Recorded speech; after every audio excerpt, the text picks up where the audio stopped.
The year was 1992. Blackpool's famous illuminations were dimming for the winter, and the summer crowds had long since departed. For Liam, a young photographer from London, the off-season was the perfect time to capture the town's decaying beauty without the tourists. His focus was the Grand Theatre, a Victorian masterpiece that had closed its doors 6 months earlier. Rumor had it, the closure wasn't just due to financial troubles. Something had happened during the final performance that sent the last audience members fleeing into the night. Liam managed to persuade the elderly caretaker, Mr. Henderson, to let him inside for a photo shoot. "You can take your pictures, son," Henderson said, his hand trembling as he turned the heavy key in the lock. "But be out before sunset. And whatever you do, don't go down to the orchestra pit. Not after what happened to the last photographer." The theater was a time capsule of velvet and gold leaf, frozen in the moment of its abandonment. A single ghost light illuminated the stage, casting long dancing shadows across the empty seats. Liam set up his tripod, the click of his camera echoing through the vast space. As he photographed the royal box, his lens captured something that made his blood run cold. A tall, slender figure standing in the shadows, its face obscured by what appeared to be an old-fashioned gas mask.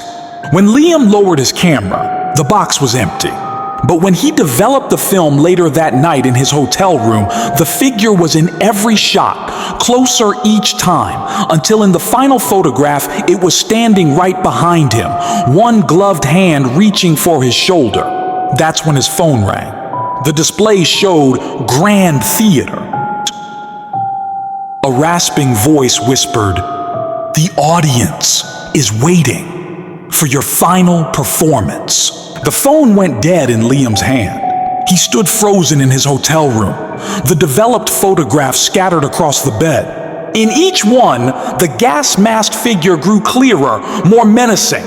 The final photo showed it standing directly behind him, one gloved hand mere inches from his shoulder. He had to know more. The next morning, Liam visited the Blackpool Central Library, digging through archives of the Grand Theatre.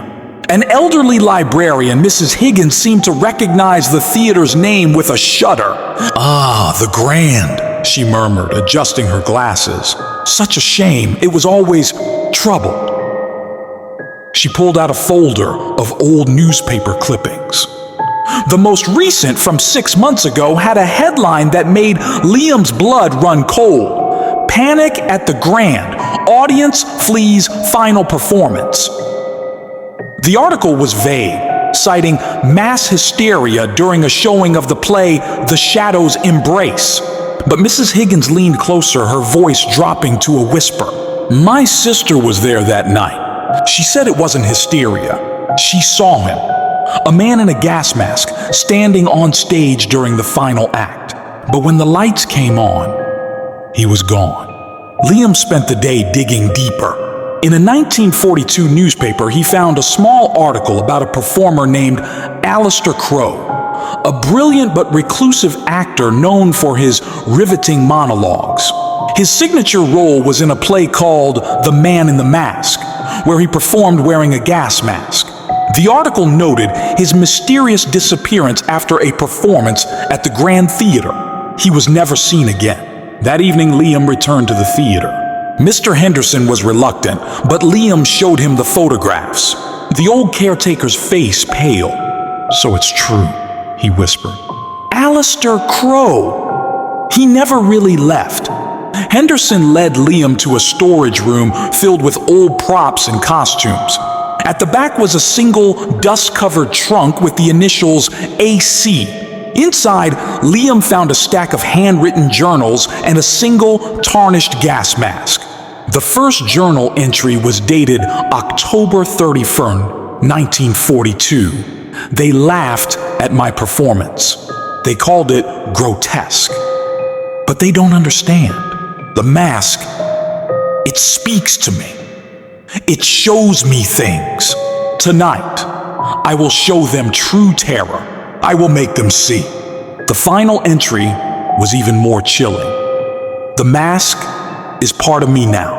We are one. The audience will be mine forever. The show must go on. Forever. As Liam read those words, the trunk lid slammed shut. The gas mask was no longer inside. From the shadows of the storage room, a figure emerged, tall, slender, wearing the very mask from the trunk. "You have read my story," a voice rasped. Not from the figure, but from inside Liam's own mind. "Now you will be part of it. The final act awaits." The voice echoed in Liam's mind, a dry rasp that felt like dust and old bones. "The final act awaits." Liam stumbled back, but the storage room door slammed shut. The gas mask man, Alistair Crowe, stood between him and the only exit. The single bare bulb overhead flickered, casting stuttering shadows that made the figure seem to twitch and jump closer without moving. Mr. Henderson was gone. Liam was alone. "A play needs an audience," the voice scraped against his thoughts. "But first, it needs a cast." Liam's vision swam. The storage room melted away, replaced by the dazzling, ghostly illusion of the Grand Theatre in its heyday. Velvet seats were filled with a shimmering, silent audience. The air smelled of perfume and old wood. He was on the stage, still in his modern clothes, a stark contrast to the period costumes of the actors frozen around him. This was a memory, a moment trapped in time. A phantom director, a stern man with a waxed mustache, shouted, "Crowe, your entrance!" From the wings, Alistair Crowe emerged, wearing the gas mask. But this was not the gaunt specter that haunted Liam. This was a man, flesh and blood, yet his eyes, visible through the mask's lenses, burned with a frightening intensity. The play was The Man in the Mask, a morbid tale of a WWI soldier haunted by a gas attack phantom. As Crowe delivered his lines, something shifted. He wasn't just acting anymore. He was channeling something. The other actors on stage faltered, their performances becoming strained with genuine fear. Crowe's monologue twisted from scripted lines into personal, venomous rants against the audience, against the critics who had panned him. Liam, an invisible spectator on his own stage, watched in horror as the memory played out. He saw Crowe, in a fit of rage during this very performance, declare he would never leave the stage. He would make his performance eternal, the memory shattered. Liam was back in the dusty storage room, gasping. The gas mask man was right in front of him, the cold glass of the mask lenses staring into his soul. "You see?" the voice hissed with a perverse pride. "They were my masterpiece. I made their fear real. And now, I need a new lead, the photographer who captured my spirit. You will play the part of yourself."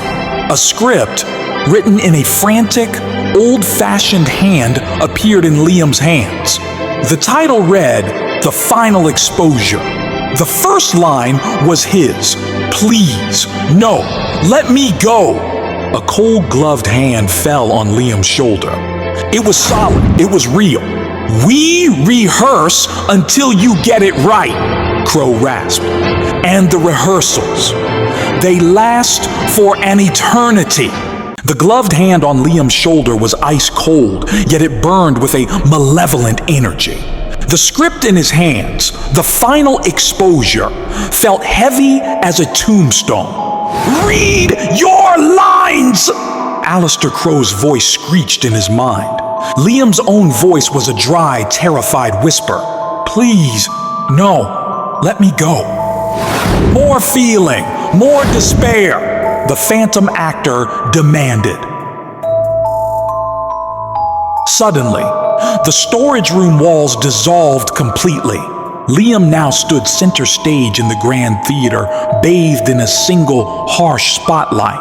The ghostly audience was back, their faces pale and eager in the dim light. He was no longer just a spectator in a memory. He was the star of a new, terrifying production. Mr. Henderson, the caretaker, was now on stage with him, bound to an old prop chair, his eyes wide with terror. He was playing a part too. "Liam!" Henderson choked out. "The mask, it's the source of his power. It's not just a prop." Crow, standing in the wings, let out a roar of fury. The audience gasped as one. "You dare alter the script?" Liam's mind raced. The mask. Henderson was right. In the journals, Crow wrote the mask spoke to him. It wasn't just a costume, it was a vessel. A new idea, a desperate gamble, sparked in Liam's mind. He wasn't an actor, he was a photographer. His art was about capturing truth, not performing fiction. He threw the script to the floor. "I'm not doing your play, Alistair," Liam said, his voice gaining strength.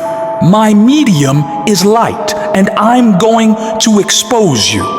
He raised his camera, the one still hanging around his neck. He ignored Crow's advancing form and turned it towards the ghostly audience. He started taking pictures, the flash bursting through the theater. Each flash caused the spectral forms to flicker and wail. They weren't real people. They were impressions, memories of fear that Crow had fed on for decades.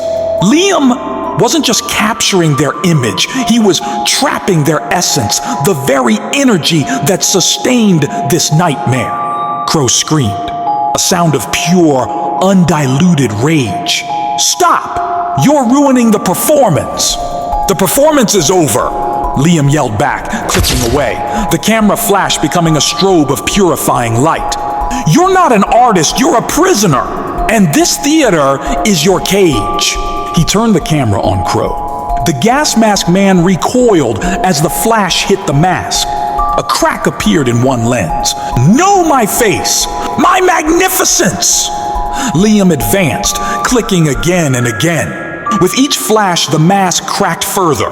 A blinding, sickly green light began to pour from the fractures. The ghostly audience dissolved into wisps of smoke. The stage sets began to crumble. The Grand Theatre was returning to its true, abandoned state. With a final shattering flash, the gas mask exploded into dust. Where Alistair Crow had stood, there was now only the faint, fading image of a confused, sad man in a 1940s suit. He looked at Liam, his eyes clear for the first time in decades. He looked free. Then he was gone. Silence. Liam and Mr. Henderson were alone on the dusty, dark stage of the truly empty theater. The ghost light was back on, its single bulb offering a warm, normal glow. The next morning, Liam developed the photos from that night. The pictures of the ghostly audience were blank, but the final photo, the one of Alistair Crow, showed only a man smiling softly, the mask lying broken at his feet. The Grand Theatre never reopened. But sometimes, people walking past late at night swear they can hear the faint, happy sound of applause coming from inside, followed by the peaceful closing of a door.